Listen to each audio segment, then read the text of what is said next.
저희들 교회가 좀 넉넉한 마음, 평안한 마음, 행복한 마음, 하나님의 그 마음을 품은 그런 교회가 되기를 원합니다. 그러니까 사랑하고 용서하고 화해하고 그런 그 교회가 되셔야죠. 우리 교회는. 여러분이 어제 그 식사도 이렇게 준비해 주시고 꽃 준비해 주시고 얼마나 아름다운지 몰라요. 이 꽃 준비하면서 이 마치 신부 같지 않아요? 그렇게 꽃 준비하시는 분이 마치 신부 같지 않아요? 근데 보니까 진짜 신부 같잖아요? 신부가 드레스 입은 것 같아요. 정말 아름답죠. 꽃도 아름답고 또 식사도 맛있었다 그러고. 근데 이제 본인들이 몇 명이 올지를 본인들도 잘 몰랐대요. 그래서 아마 자기들 이렇게 그 삶이 어려웠었는가 봐요. 그 팍팍한 삶을 살았는가. 신랑과 신부가 사람들이 조금 오지 않을까? 뭐 이렇게 생각했는가 봐요. 그래서 조금만 준비하시면 돼요. 이렇게 처음에 미리 그렇게 얘기를 해놨었대요. 우리 집사님들한테. 그래서 조금 준비하려고 하다가 그래도 조금 더 올 거야. 그래서 조금 더 준비한 게 어제 그 정도를 준비했는데 그래도 모질랄 만큼 사람들이 많이 와버린 거예요. 그냥 자기들이 이렇게 사랑을 많이 받았구나. 자기들을 이렇게 사랑하는 사람들이 이렇게 많았구나라는 걸 아마 어제 자기들도 처음 느꼈을 거예요. 그런 좋은 시간들이었습니다. 근데 그 식사가 뭐 모자랐다든지 뭐 적게 먹었다든지 이런 불평이 나올만 하잖아요. 근데 제가 이렇게 그래서 귀를 기울여 가면서 뒤에 이렇게 왔다 갔다 했거든요. 한 명도 그런 불만이 없었습니다. 한 명도 불만이 없고, 제가 있어서가 아니에요. 저 모르는 사람들도 있잖아요. 처음에 들어갔다 나오는 이런 사람들도 있고, 저 잘 모르는 사람도 있잖아요. 제가 모르게 이렇게 서 있고 그랬으니까.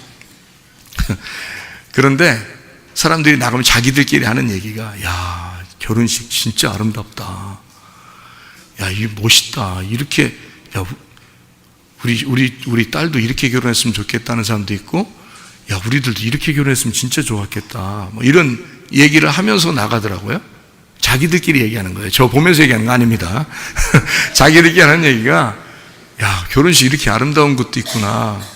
그런 얘기를 해요. 이 사람들 요즘에 밥 못 먹어서 밥 먹으러 다니는 분들 아니잖아요. 요즘에 결혼식이라는 게, 야, 진짜 그 결혼 주례사가 무엇일까? 또 이제 그 순서가 어떻게 이루어질까 하는 그런 것들을 이렇게 유심히 보는 사람들도 있거든요. 그런데 교회에서 하니까 여유가 있잖아요. 제가 예식장에 초대를 받아서 주례를 하라고 하면 그 예식장 직원들이 와서 먼저 얘기를 해요. 일찍 끝내주세요. 얼마나요? 30분 안에 사진까지 다 끝내야 됩니다. 이래요 보통. 그러면 주례 뭐 그냥 대충 그냥 막 끝내야 돼요. 그러면 빨리 끝내고 뒤에 사람 막 밖에 기다리고 있어요 벌써. 손님, 이쪽 결혼식장에 그 손님들이 그렇게 많이 왔나 싶으면 그 다음 사람들이야. 알고 보면 반 이상은 그 다음 사람들이 서 있어요 벌써 밖에. 그렇게 결혼식을 막 이렇게 찍어내듯이, 뭐 무슨 판에 놓고서 막 찍어내듯이, 그 신랑 신부를 찍어내듯이 하더라고요. 그런 결혼에 대한 의미를 진짜 퇴색시키는 겁니다. 결혼은 이 세상에서 한 번 있는 유일하고 아주 깊은 의미를 가진 그 결혼식이거든요. 그런데 사람들은 별 의미 없이 그냥 막 하면 되는 줄 알아요. 근데 교회에서 하니까 정말 순서마다 깊이 있게 모든 것을 전달할 수 있는 예식이잖아요. 그러니까 신랑 신부도 기뻐하고 모든 사람들, 온 사람들도, 야, 결혼식 이런 걸 또 처음 봤다, 이런 사람들이 많더라고요. 어제 그 가면서 자기들끼리 하는 얘기가. 그래서 음식 얘기는 하나도 안 나왔어요. 다행으로 음식 얘기는 하나도 안 나오고 너무 맛있었다, 이런 얘기는 몇 번 들었습니다. 너무 맛있었다, 이런 얘기는. 그 다음에 결혼식이 이렇게도 아름다울 수 있구나라는 얘기를 들었습니다. 몇 번 사람들이 몇 사람이 얘기를 하고 가더라고요. 외부에서 온 사람들이요. 그런 얘기를 하더라고요. 야, 진짜 아름답긴 아름다웠는가 보다.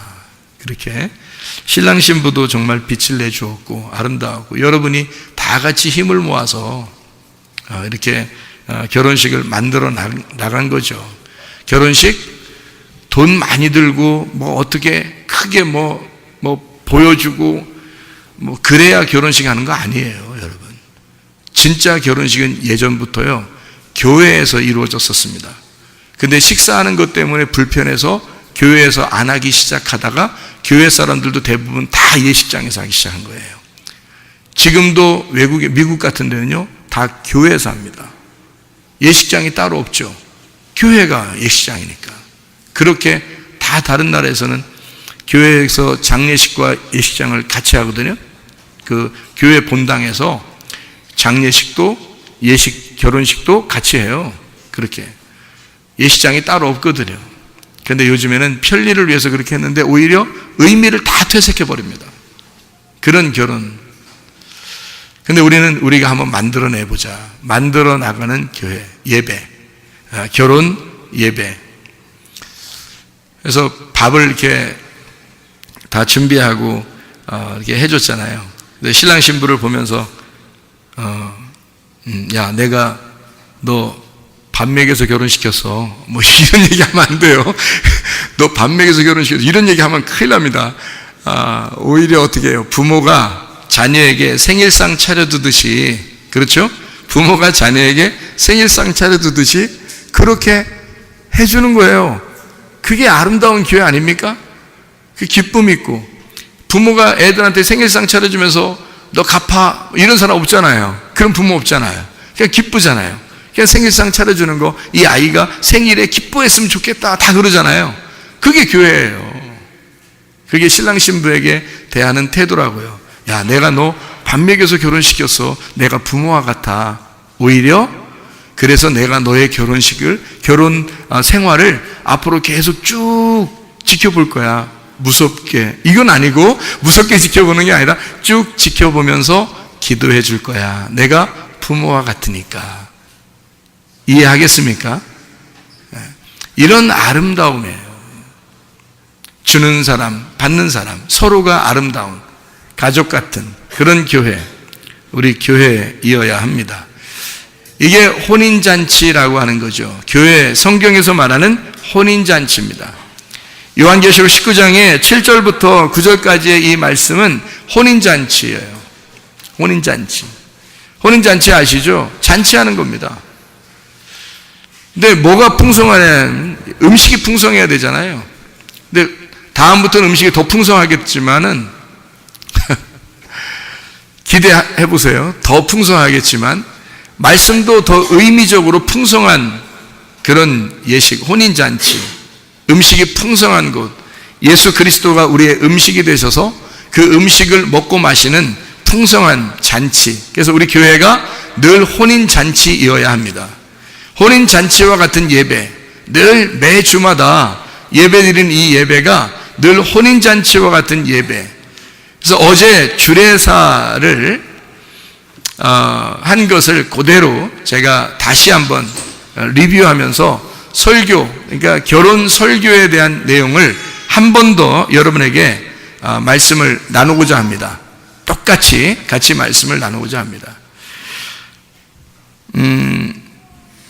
요한계시록 19장 7절부터 9절까지 말씀에 부름받은 자가 나옵니다. 이 청함받은 자, 부름받은 자인데 이것이 그대로 이 중간에 끝내는 게 아니라 영원히 결혼 생활이 영원히 가서 죽을 때까지 같이 간다면 이것은 택함받은 자입니다. 그러니까 부름받은 자가 끝까지 가면 택함받은 자예요. 그래서 부름받은 자와 택함받은 자는 사실 끝까지 가는 사람 입장에서는 똑같은 거죠. 끝까지 가지 못하는 사람, 중간에 멸망하는 사람 입장에서는 청함받은 사람하고 택함받은 사람은 달라요. 부름받았다고 해서 다 택함받는 건 아니기 때문입니다. 애굽에서 구원받고 나서 가나안 땅까지 들어가야 되는데 광야에서 멸망받으면 소용없는 거죠. 그런데 만약에 여호수아와 갈렙처럼 애굽에서 구원받았는데 광야를 거쳐 가나안 땅까지 다 같이 간다면 여호수아와 갈렙이 끝까지 갔으니까 이 사람들은 부름받은 것과 택함받은 것이 똑같은 사람이죠. 그래서 부름받은 것과 택함받은 것이 사실 똑같습니다. 이 두 남녀가 신랑과 신부가 부름받은 것과 택함받은 것이 똑같다. 다시 말하면 부름받았으면 예를 들어서 여러 남자와 여자들 중에서 택하는 겁니다. 선택을 하는 거죠. 그 중에. 그래서 선택한 그 사람이 바로 자기가 불렀던 그 사람이었다는 거죠. 다시 말하면 부른 사람과 택함받은 사람이 똑같더라. 그래서 여러 여자 중에 그 여자가 보였고 여러 남자 중에 그 남자가 보였다는 거예요. 그러면 그 모든 것 중에 한 사람만 계속 처음부터 한 사람만 보였는데 그것이 나중에 결혼까지 갔더라. 택했더라. 그러면 부름받은 것과 택함받은 것이 같은 거죠. 그래서 하나님의 입장에서는 우리를 부르시고 우리를 택하십니다. 이것이 똑같다는 거죠. 그래서 성경을 제가 이제 이해를 하는 것은 어떻게 이해를 하냐면 결혼식과 장례식과 생일은 똑같은 것이다. 다시 말하면 결혼식이라는 건 뭐라고요? 결혼식이라는 건 나를 포기하는 날입니다. 그 날이. 나 개인이 혼자 왕으로서 살다가 나라고 하는 것을 포기하는 날, 그 날이 결혼식 날이에요. 그러니까 나를 포기하는 것으로 따지면 그 날이 나의 장례식이죠. 그러니까 결혼식 날을 철없이 사람들이 기쁨으로 막 웃으면서 결혼식 하지만 사실 알고 보면 그 날이 나의 장례식인 거예요. 그러니까 결혼식은 장례식과 같은 거죠. 그래서 제가 어제 토요일 날 결혼식을 하고 난 다음에 또 그 지인이 돌아가셔서 장례를 하러 갔거든요. 그래서 결혼식하고 조금 있다가 옷을 갈아입고 장례식을 갔어요. 그리고 저녁에 옷을 갈아입고 돌아와서 우리 교회 학생의 생일 파티를 참여했습니다. 근데 하루에 동시에 일어난 일이었는데 이것이 다 동일하더라. 결혼식이 기쁨이었는데 하나의 슬픔의 장례식을 가보고 그리고 다시 하나의 태어남을 축하하는 생일 파티에 참여해 보니까 이것이 같은 거였더라.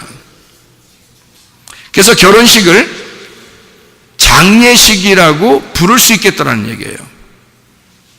왜냐하면 자기의 죽음을 통해서 상대방을 위해서 살기로 결심하는 날이 결혼식이기 때문입니다. 근데 나의 장례식이 또한 결혼식이라는 거죠. 왜냐하면 내가 죽음을 통해서 상대방과 결혼하는 것이니까요. 나의 죽음을 통해 예수 그리스도와 하나가 되는 결혼하는 날, 장례식이 곧 결혼이더라는 거죠. 죽음의 장례식에 가보니까 그날 하나님과 영원히 결혼하는 날이라는 겁니다. 이해가 되죠? 그리고 돌아와서 보니까 이것이 하나님이 우리에게 주신 새로 태어남이다. 결혼과 장례식을 통한 생일을 기념하는 거죠. 그래서 이 세 가지를 동시에 깨닫게 되었습니다. 그래서 성경에서 말하는 결혼, 이것을 뭐냐, 결혼이 도대체 뭐냐라고 생각해 보니까 사랑과 전쟁이더라. 사랑하기도 하고 전쟁하기도 하더라. 이거를 요한계시록의 19장에 보니까요, 19장의 내용을 여러분 두 가지로 요약할 수 있습니다. 여러분 19장을, 요한계시록 19장을 평상시에 요한계시록 읽어보셨겠지만 요한계시록 19장을 잘 보면은 두 가지의 내용으로 볼 수가 있어요. 하나는 결혼식입니다. 어린 양의 혼인잔치. 그런데 그 다음에 이어지는 내용은 백마를 탄 왕자, 백마를 탄 주님과 그 백마를 타고 따라가는 그 신부들의 전쟁터입니다. 싸우러 가는 거예요. 그래서 이것을 뭘로 볼 수 있냐면 사랑과 전쟁이다. 결혼과 장례다. 삶과 죽음이다. 이것은 떨어져 있는 것이 아니라 하나로 되어 있었구나. 이게 하나였구나. 그거를 하나님께서 우리에게 보여주시고 있는 말씀이구나. 창세기 2장 18절부터 25절까지 말씀. 사람이 독처하는 것이 좋지 못하다. 전쟁 나갈 때 한 번 기도한다고 그럽니다. 바다에 나갈 때 2번 기도한다고 그러고, 결혼할 때는 3번을 기도한다고 그래요. 왜 그럴까요? 더 어려우니까 그런 거예요. 철없이 결혼했는데 결혼 생활하는 건 막막한 거죠. 그게 호락호락하지가 않습니다. 이 세상과 부딪히면서 살아간다는 게, 두 부부가 살아간다는 게 이게 쉽지 않습니다. 결혼해본 사람들은 다 알 거예요. 왜 이렇게 하는지. 다시 말하면 무덤을 파고 죽기 위해서 결혼하기 때문입니다. 자기가 죽으러 가는데 쉽게 갈 수 있나요? 그래서 결혼하기 위해서는 3번을 기도한다, 그런 겁니다. 결혼 좋은 거죠. 둘이 하나가 되어야 합니다. 독처하는 것, 하나님이 싫어하는, 성경에서 하나님이 싫어하는 첫 번째, 성경 전체에서 하나님이 내가 싫어해 이런 건, 내가 이거 싫어해 라고 하는 그 성경에서의 첫 번째 말씀이 독처하는 겁니다. 혼자 사는 거예요. 그게 하나님이 싫어한대요. 그래 놓고 창세기 2장 18절부터 25절에 사람이 혼자 사는 게 하나님이 싫어하는 거야 라고 해놓고, 요한계시록에는 그래서 둘이 같이 살아야 되는 거야, 혼인잔치가 있는 거야, 결혼이 있는 거야, 이거로 마무리를 하는 겁니다. 성경에서. 갈비뼈 혼자 아무것도 아니기 때문입니다. 우리가 얘기했죠. 부부싸움 할 때 남자가 여자한테 뭐라 그런다고요? 부부싸움 할 때 여자가 막 토라지면서 나 나갈 거야, 당신이 이렇게 싸우고 나한테 뭐라고 그러면 내가 당신하고 내가 이런 소리 들으려고 결혼했어? 딱 나가려고 하니까 남자가 나가보려면 나가봐, 아무것도 아닌 것이. 갈비뼈니까 지가 나가면 어디 가겠어. 아무것도 아닌 것이, 혼자 갈비뼈 혼자 뼈 하나 돌아다니려고 아무것도 아닌 것이, 이렇게 했다는 거 아니에요. 그러니까 부인이 나가면서 뭐라 그래? 응? 갈비뼈 없으면 넌 뭐야? 응? 이 병신. 그래서 나갔다는 거 아닙니까? 결혼이라고 하는 건 이게 갈비뼈가 이 속에 들어와서 하나가 되어 있을 때, 갈비뼈 없으면 병신 되듯이 늘 함께 있어야 합니다. 이게 결혼이에요. 아담과 하와도 함께 있지 않으니까 범죄한 거예요, 여러분. 그래서 여자나 남자나 자꾸 따로 있으려고 하는 사람들, 그거 좋은 거 아닙니다. 그런 사람이 결혼하면 그 상대방 피곤하게 하는 거예요, 그거. 그냥 같이 있으려고 자꾸 그래야죠. 막 동반 입장하는 거 봐봐요. 그냥 같이 있으려고 자꾸. 처음부터 그냥 같이 있으려고. 동반 입장하고 막 동반 퇴장하고 막 이러잖아요.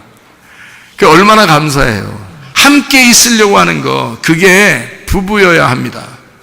같이 늘 함께 있으려고. 그래서 마태복음 1장에 21절 23절에 보면 예수 구원자라는 이름이거든요. 그 이름을 임마누엘이라고 한 거예요. 하나님이 우리와 함께, 늘 함께 있겠다라는 얘기입니다.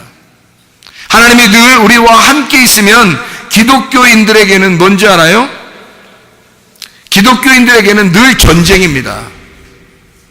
세상 사람들은 전쟁할 필요 없어요. 그냥 혼자 살면 되는 거예요. 자기 뜻대로 살면 되는 거예요. 근데 하나님이 늘 나와 함께 있으니까 늘 전쟁하는 거예요. 누구하고? 나하고. 네 뜻대로 살래? 내 생각대로 살래? 네 뜻대로 살래? 내 생각대로 살래? 맨날 전쟁하는 거예요. 하나님이 늘 우리와 함께 하니까. 임마누엘입니다. 임마누엘 하면 다 좋은 줄 아는데 그렇지 않아요. 하나님이 나와 함께 하시니까 내 뜻대로 못 사는 거예요, 여러분. 임마누엘 하시면 하나님 뜻대로 사셔야 합니다. 하나님이 함께 하시겠다, 그 말입니다. 그러니까 처음부터 나 너와 함께 할게. 부인이 남편에게, 남편이 아내에게 나 너와 함께 할게, 늘 너와 함께 할게, 그러면요 무서운 겁니다. 무슨 뜻이에요? 내 생각대로 살아줘, 내 마음에 쏙 들게 살아줘, 그 말이잖아요. 나 너와 함께 할 거야, 늘 같이 있을 거야. 그러면요 하나님도 마찬가지예요. 하나님도 임마누엘 하실 때 내가 너와 함께 할 거야 그러면 이건 보통 얘기가 아니에요. 이건 내가 너와 함께 할게, 그 말은 나 너와 늘 전쟁할 거야. 나는 늘 너와 전쟁하며 살 거야. 난 너를 항복시킬 거야. 내가 너를 항복시키고야 말 거야. 내가 죽어야 하나 되는 결혼, 내가 죽어야 드디어 하나 되는 결혼, 그게 결혼식입니다. 여러분, 둘이 하나 되는 것. 만약에 이렇게 살아보지 못한 사람들이 있었다면 좀 아쉽겠지만 지금부터라도 그렇게 살으시기를 바랍니다. 근데 만약에 그렇게 살고 있는 사람이라면 이게 무슨 말인지 이해가 될 거예요.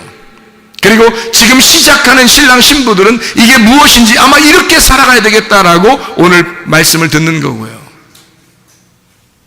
근데 이렇게 살아보지 못한 사람들은 아쉽지만 오늘부터라도 그렇게 살아가시기를 바랍니다.